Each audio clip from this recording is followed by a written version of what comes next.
கோமாளியாக இருக்கணுமா, ஹீரோவாக இருக்கணுமா? உலகத்தில் முட்டாளாக இருக்கக்கூடியவர்கள் அதிகம். அந்த முட்டாள் லிஸ்ட்டில் நீங்கள் இருக்கீங்களா இல்லையான்றதை இந்த பதிவில் தெரிஞ்சுக்கலாம். ஒன்றே ஒன்று, விதியை நம்புகிறவன் முழு சோம்பேறி. விதியை நம்பாமல் தன்னுடைய வேலைகளை செய்கிறவன் முழு வீரன். நீங்கள் அன்பை சாய் குடும்பத்தில் இருக்கீங்க. நீங்கள் வீராதி வீரனாக இருக்கணும் அப்படின்றது கடவுளுடைய விருப்பம். அவருடைய விருப்பத்தை நிறைவு செய்வதான் இந்த பதிவு. இந்த பதிவை நீங்கள் கேட்கறது இல்லைன்னு எனக்கு நல்லாவே தெரியுது. நீங்கள் கேட்குறதும் கேட்காததும் உங்கள் பிரச்சனை. நல்லா புரிஞ்சுக்கோங்க. வாய்ப்புகள் வந்தும் நான் வேண்டான்னு காலில் எட்டி உதைக்கிறவன் முட்டாள் தானே. வாய்ப்புகளை பயன்படுத்துகிறவன் அறிவாளி தானே. திரும்ப திரும்ப கதறலும் திரும்ப திரும்ப மூட நம்பிக்கையில் போய் விழுந்து கிடக்க போகிறீங்களா? இல்லை, எல்லாத்தையும் விட்டுட்டு விழுந்த இடத்துல ஒரு பிடிப்பு இருக்குது, அந்த பிடிப்பை வச்சு என் வாழ்க்கையை நான் மாற்றி காட்டுவேன் அப்படின்னு நினைக்கிறவங்களா? நீங்களே முடிவு பண்ணுங்க. தலையெழுத்து, விதி, அதிர்ஷ்டம், நேரம் எவன் சொன்னாலும் நம்பாதீங்க. உழைச்சவன், உயர்ந்தவன், வாழ்க்கையில் வெற்றி அடைச்சவன் கூட சொல்லுவான் அதிர்ஷ்டம் வந்தால் தான் ஜெயிக்க முடியும்னு. இல்லை, அவன் உன்னை ஏமாத்துறான்னு அர்த்தம். உன்னை சுற்றி இருக்கிறவன் உன்னை ஏமாற்றி உன்னை பிச்சைக்காரனாக்கி உன்னை பெருச்சு உன்னை மோசமான வழியில் தள்ளி அவன் சுகம் காண்டு கொண்டு இருக்கிறான். அவனுக்கு சந்தோஷம் கொடுக்கணும்னா அப்படி இருங்க. கடவுளுக்கு சந்தோஷம் கொடுக்கணும்னா இந்த பதிவை முழுவதுமாக கேளுங்கள்.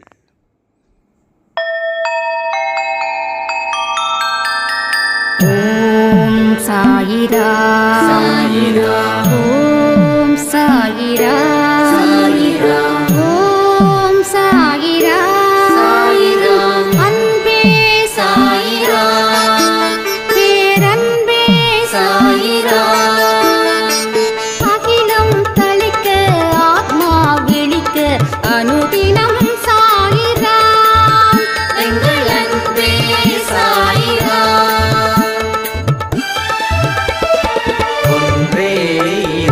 ஒன்றே பூமிக்கென்றும் சாயிரா, சரணம் சாயிரா, நன்றே செய்து வாழ்வோம், நாம் ஒன்றே செய்து வாழ்வோம், அன்பே சாயிரா.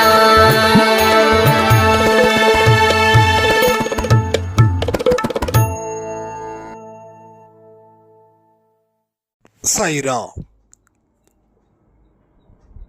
என் உயிரின் உயிரானவர்களே, விதி என்ற ஒன்று உள்ளதா அப்படின்றத பற்றி தான் இந்த பதிவு. இப்பையும் உங்களுடைய மனசில் நம்பிக்கை வரலை அப்படின்னா வரக்கூடிய ஜென்மத்திலையும் நம்பிக்கை உங்களுக்கு வராது. ஏன்னா இந்த விதி நம்பி நம்பி ஏமாந்து போய் ஒரு முட்டாள்தனமான வாழ்க்கையை நாம இங்க வாழ்ந்துகிட்டு இருக்கிறோம். விதி என்ற ஒன்று எந்த மனுஷனுடைய வாழ்க்கையிலையும் சத்தியமா இல்லை. இது கடவுள் சத்தியம். எவன் ஒருத்தன் விதியை நம்புறானோ அவன் முழு சோம்பேறியா இருப்பான். அவன் முழு முயற்சியையும் செய்யாதவனா இருப்பான். ஏன், கோழையா கூட இருப்பான். நான் இதை சொல்லும்போது சிலருக்கு கோபம் வரும். வந்தாலும் பரவாயில்ல, அதை நான் பொருட்படுத்த போறது இல்லை. ஒரு மாணவனை டீச்சர் தண்டிச்சா அந்த டீச்சர் கொடுமையானவனா? இல்லை. ஏன்னா மாணவனுக்கு தேவை படிப்பும் ஒழுக்கமும். அது இல்லாதப்போ டீச்சர் பெரம்பு எடுக்க வேண்டிய சூழ்நிலை வருது. அதுபோலதான் விதியை நம்புறவங்க முட்டாள், ஏமாந்துக்கிட்டே இருப்பவர்கள்,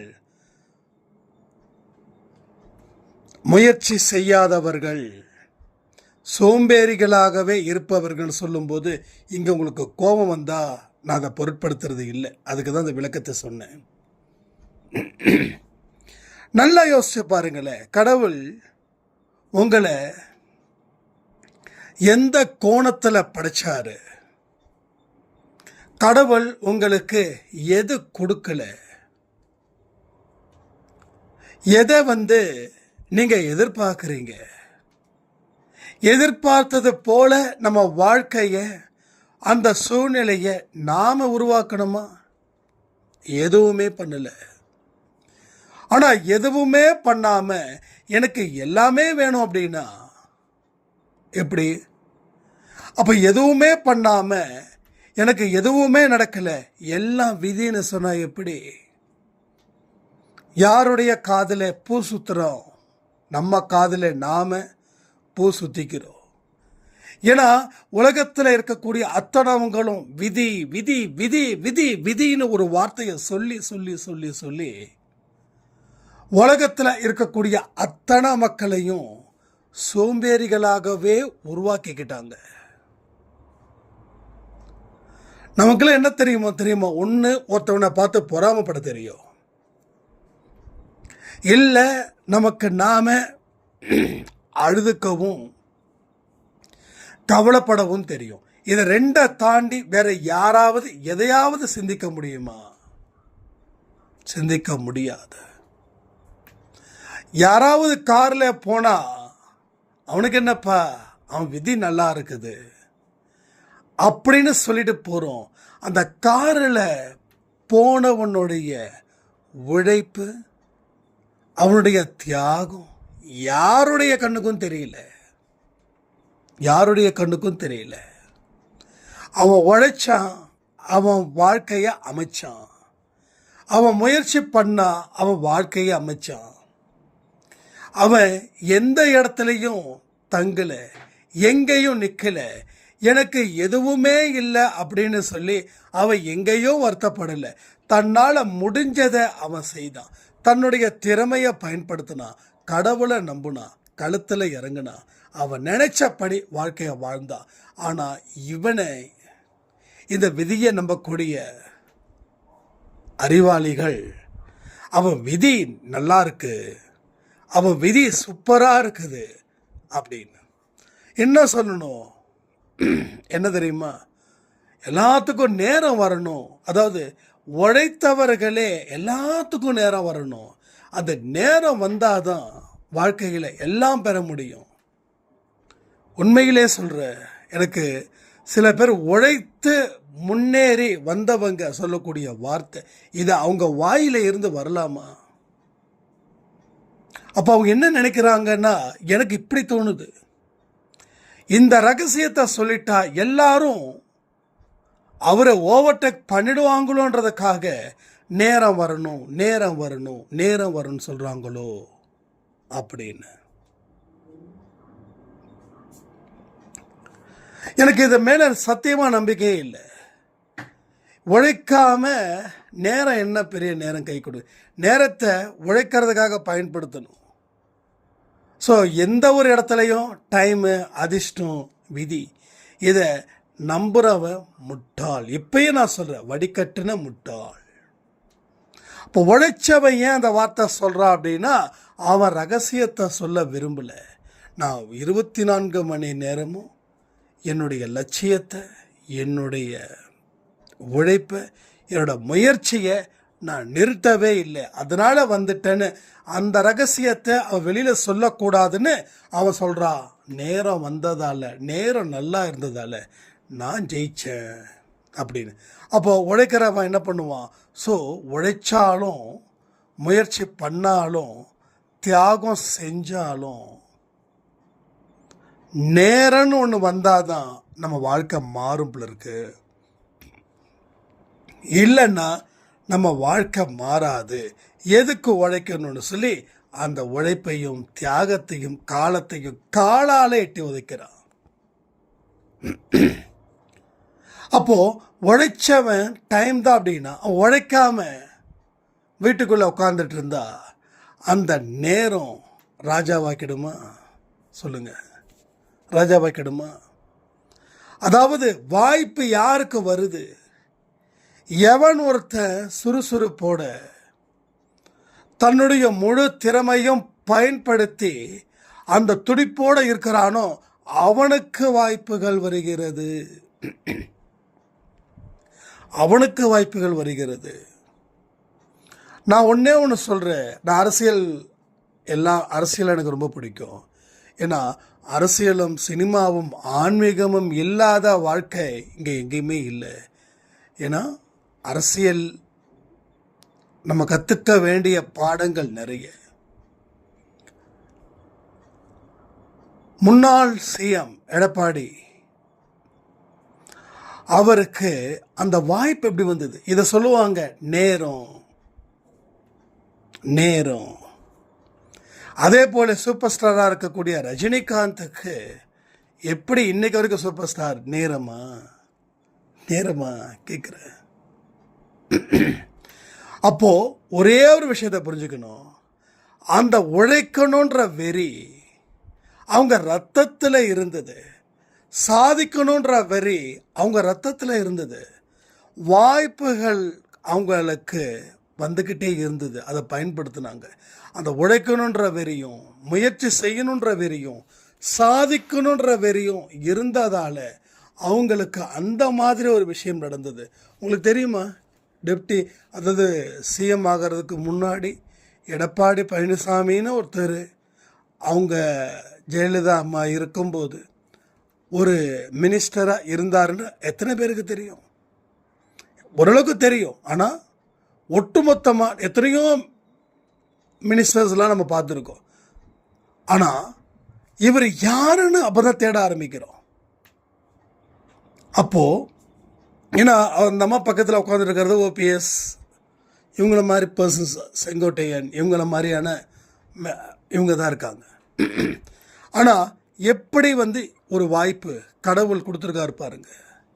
அப்போது அந்த எடப்பாடி பழனிசாமியோடைய மனசு, ஆழ் மனசு, சாதிக்கணுன்ற வெறி வந்ததால் அந்த வாய்ப்பு மற்றவர்களுக்கு போல அவருக்கு மட்டும் போச்சு. அந்த வாய்ப்பை அவர் சரியாக பயன்படுத்தி 5 வருஷம் ஆண்டார். அடுத்த 5 வருஷம் எதிர்க்கட்சி தலைவராக செயல்பட்டார். எத்தனையோ ஒரு நெருக்கடி, எவ்வளவோ ஒரு ப்ரெஷர் வரும்போதும் அவர் தன்னுடைய இடத்த விட்டு கொடுக்கவே இல்லை.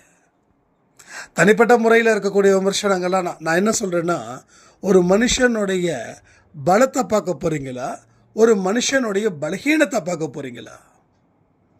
உங்கள் மனசு எப்படிப்பட்டதுன்றது இதை பற்றி தெரிஞ்சுக்கலாம். இல்லைங்க, அவர் எப்படி சிஎம் ஆனாருன்னு எங்களுக்கு தெரியும்.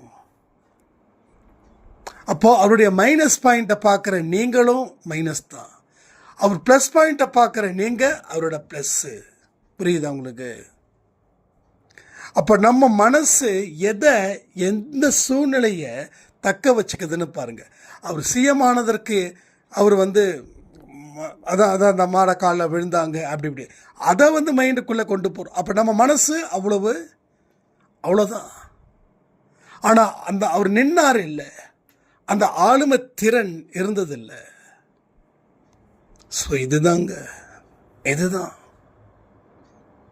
அப்போ நம்ம எப்போ பார்த்தாலும் சோர்ந்து அவருடைய பூர்வீகம், அவருடைய இதில் சாதாரண ஒரு விவசாயி. அவர் ரொம்ப பெரிய ஒரு ராயல் ஃபேமிலியெலாம் கிடையாது. ஸ்டாலின் அவங்களுக்கு பேக்ரவுண்ட் இருந்தது, அவங்க அப்பா இருந்தாங்க. பட் இவருக்கு நோ பேக்ரவுண்ட். அதுக்காக நான் எடப்பாடியை அவருக்கு ஓட் பண்ண போகிறேன் அப்படிலாம் இல்லை. ஒவ்வொருத்தவங்களும் ஒவ்வொரு தனித்துவம். நான் அவங்களோட மைனஸை பார்க்கல, ப்ளஸ்ஸை பார்க்குறேன். எனக்கு தேவை பலம், எனக்கு பலகீனம் தேவையில்லை. அப்போ உங்களுக்கு தேவை பலன்னா ஒவ்வொரு மனுஷனுடைய பலத்தை பாருங்கள். அது உங்களுக்கு 1000 வழிகளை விடும்.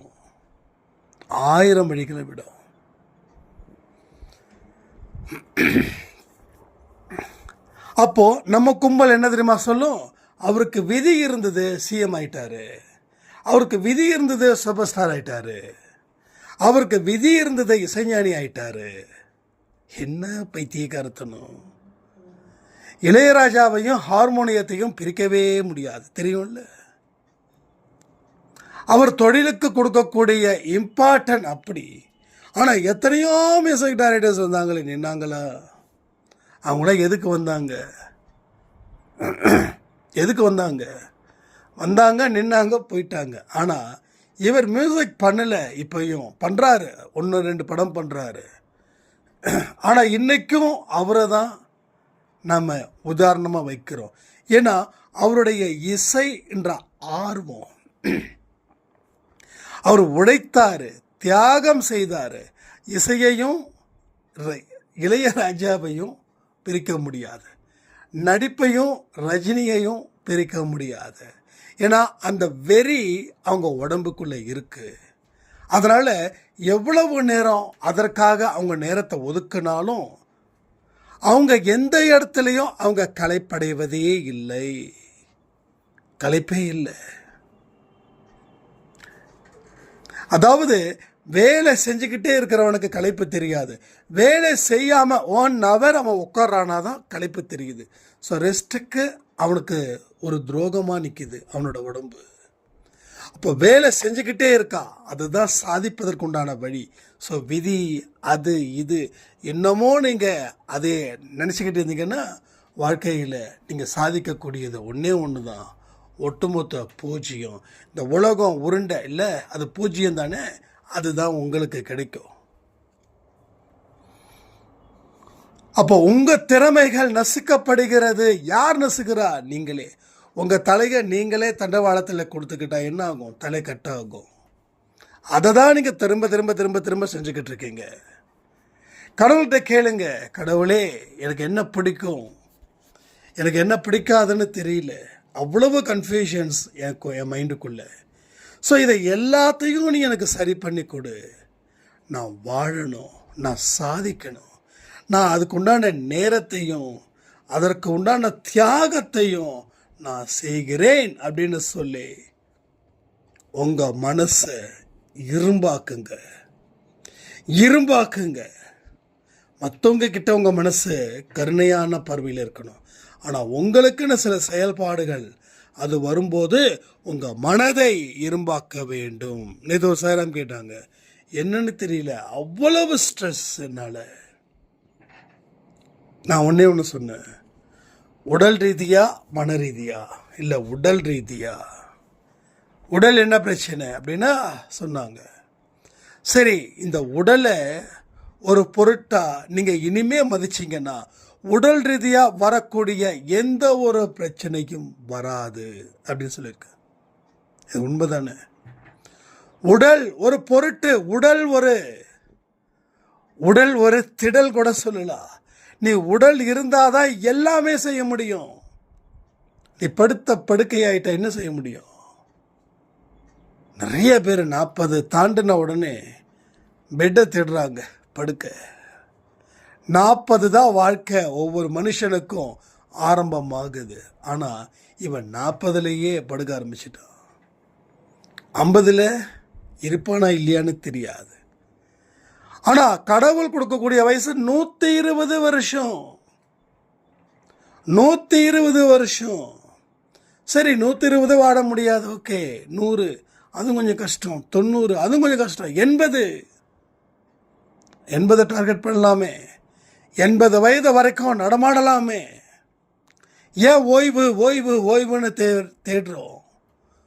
மன ரீதியாக நிறைய விஷயங்களை செய்யலாமே, மன ரீதியாக நிறைய ஒரு மாற்றத்தை ஏற்படுத்தலாமே. கடவுள்கிட்ட வணங்கும் போது ஒப்பாரி வைக்கணுமா என்ன? ஒப்பாரி வைக்கணுமா? கடவுளை வணங்கும் போது கதறி அழுவணுமா? கதறி அழுவுறதாலையும் ஒப்பாரி வைக்கிறதாலையும் கடவுள் வந்து நேராக வந்து காப்பாற்ற போறாரா? இல்லை. உன் சூழ்நிலையை நீ உருவாக்கு. எப்பேற்பட்ட சூழ்நிலை உனக்கு அமையணும்னு நினைக்கிறியோ அதை உருவாக்க முயற்சி பண்ணு. அதுக்கு நேரத்தை கொடு, அதற்கு உழைப்பை கொடு, அதில் நில்லு, எதற்காகவும் பின்வாங்காத.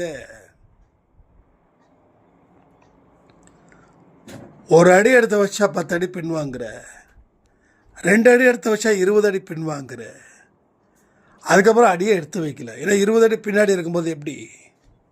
அப்போ போகிற தூரம் எவ்வளவோன்னு தோணுது, தலை சுற்றுது, உட்கார். இதுதான் உன் வாழ்க்கையில் நடக்குது. உன் வாழ்க்கையில் என்ன நடக்குது? இது ஒன்று தான் நடக்குது.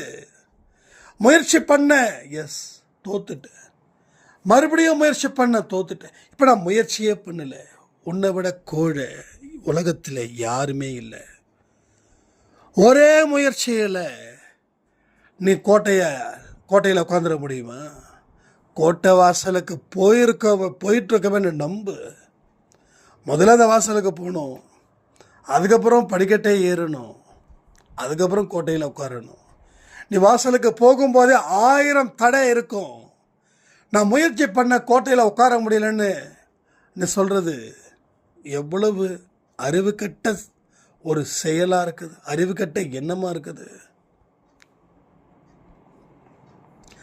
தடை வரதான் செய்யும். தடையை தாண்டி வரும்போது தான் அவர் என்ன கொடுக்குறாரோ அதை கொடுப்பாரு. வாங்கும்போது தான் தெரியும் எவ்வளவு மகிழ்ச்சியாக இருக்கும் தெரியுமா? ஏன்னா நீ இந்த வாழ்க்கையில் நினைச்சே பார்க்க முடியாத ஒரு கிஃப்ட்டு கடவுள் உனக்கு கொடுக்குறாரு, கடவுள் உனக்கு தர்றாரு. ஆனால் நீ உக்காந்து முதல் முயற்சி செய்த, ஆனால் நேரம் வரலை, அதனால் நான் முயற்சியை கைவிட்டுட்டேன். சத்தியமாக சொல்கிறேன், உனக்கு சுக்கிர தசையில் வந்தால் கூட நீ பிச்சை மட்டும்தான் எடுப்ப. ஆனால் சனி திசையில் கூட ஒருத்தன் சுக்கிர திசைக்கு எப்படிப்பட்ட ஒரு வாழ்க்கையை வாழ்வான்.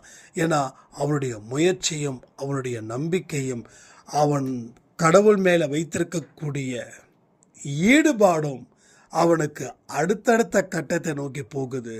நீ வாயை பொளந்து பார்க்கறதுக்கும் பொறாமப்படுறதுக்கும் என் கூட ஒருத்தன் இருந்தான், அவன் அந்த இடத்துக்கு போயிட்டான், நான் இப்படி இருக்கிறேன்னு சொல்லி நெஞ்சில அடிச்சு நீ கதறி அழுதுகிட்டு இருக்கிறதுக்கு தான் நீ பொருந்தியா?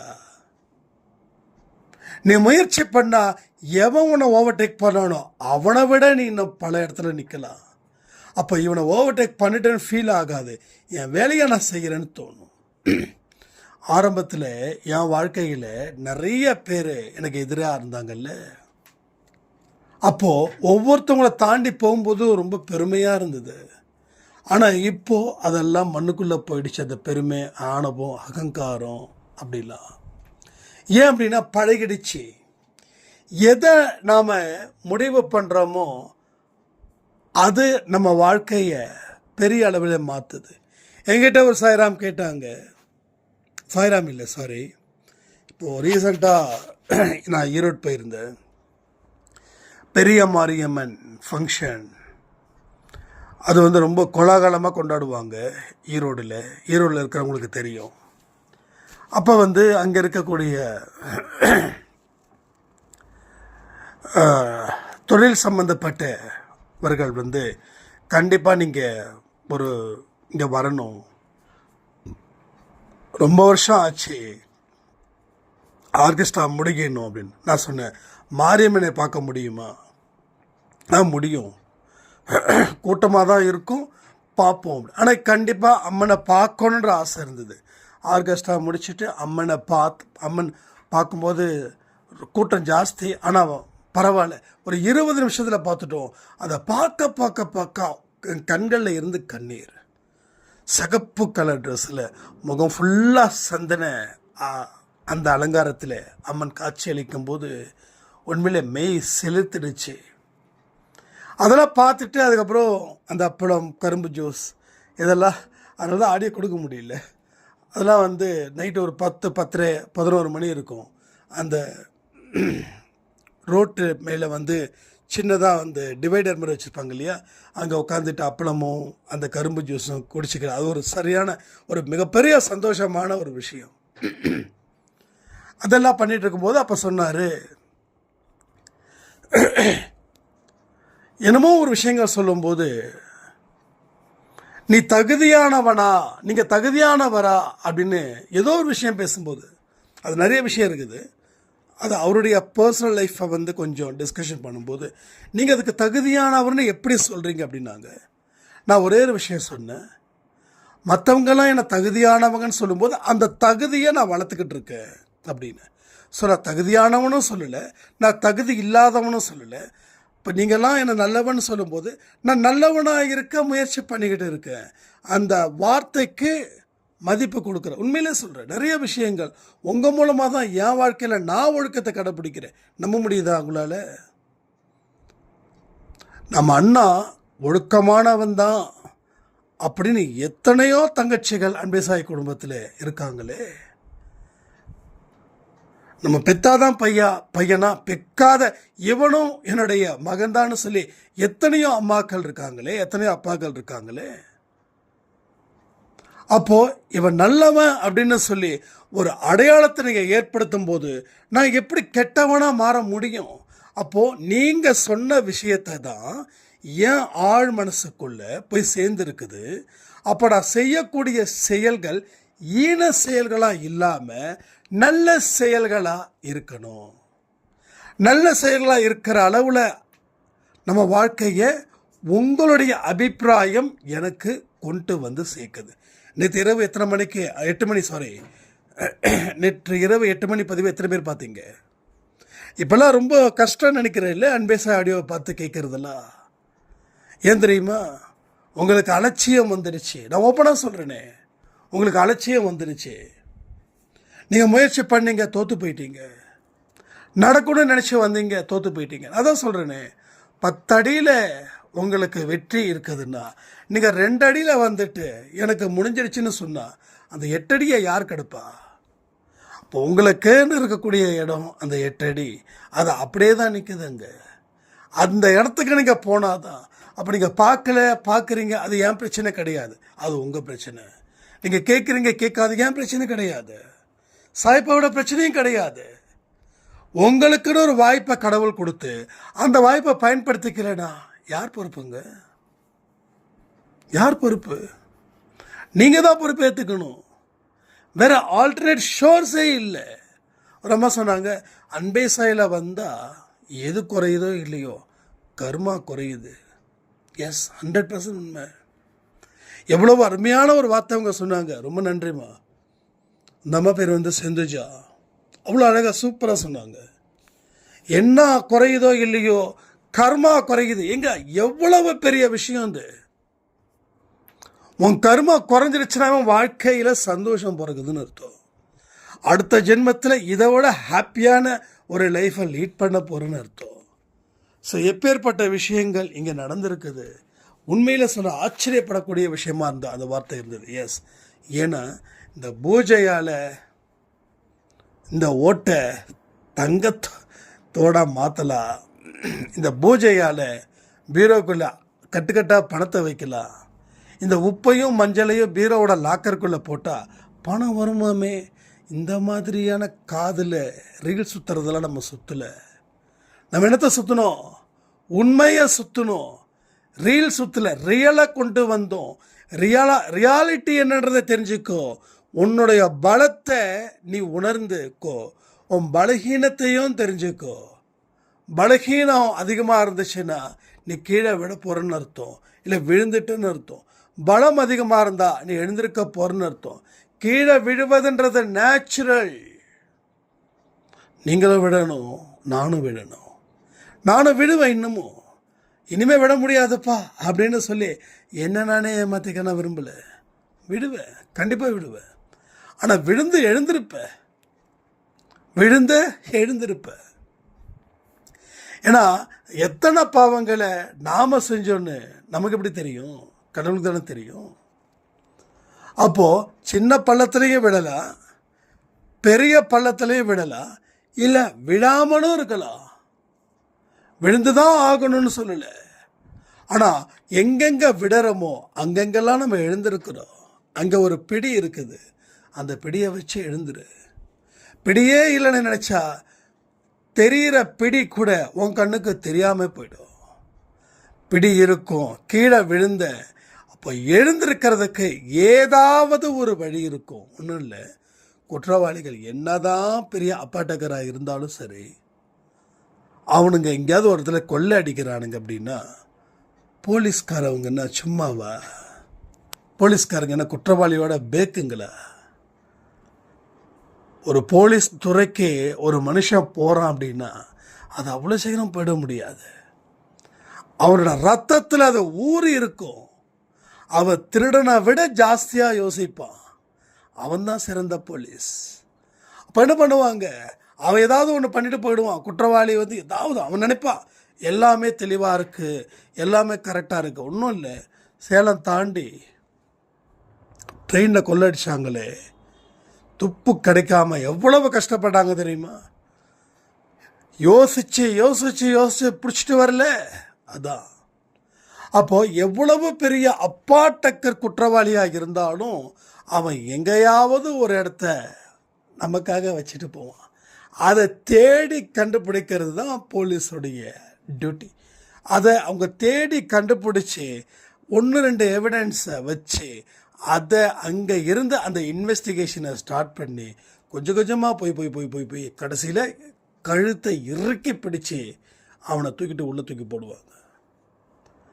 அப்போது உனக்கு கீழே விழுந்துட்டா ஒரு பிடி இருக்கு, நீ இன்வெஸ்டிகேட் பண்ணு.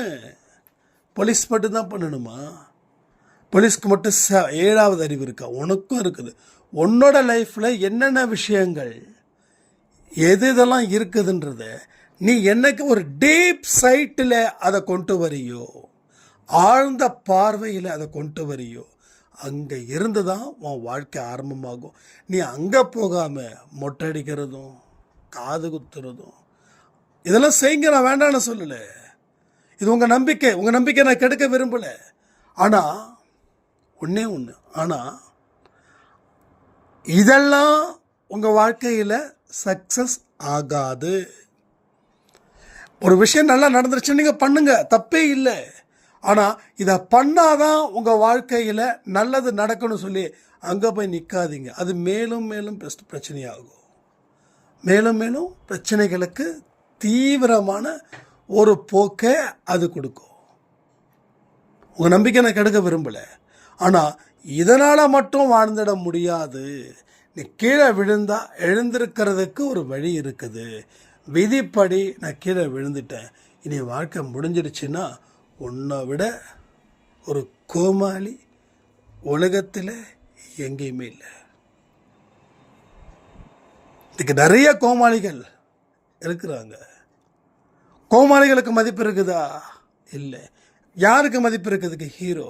நீங்கள் ஹீரோவாக உருவாக்கப்பட்டு இருக்கிறீர்கள், புரிஞ்சுக்கோங்க. நீங்கள் கொஞ்சம் ட்ரை பண்ணால் ஹீரோ, நீங்கள் ட்ரை பண்ணாமல் இருக்கிறதால கோமாளி. ஸோ கோமாளியாக இருக்கணுமா ஹீரோவாக இருக்கணுமா? முயற்சி பண்ணுங்க. முடிவு கடவுள்கிட்ட இருக்குதுன்னு சொல்லி இந்த பதிவை நான் முடிக்கிறேன். ஜெய் சாய்ராம்.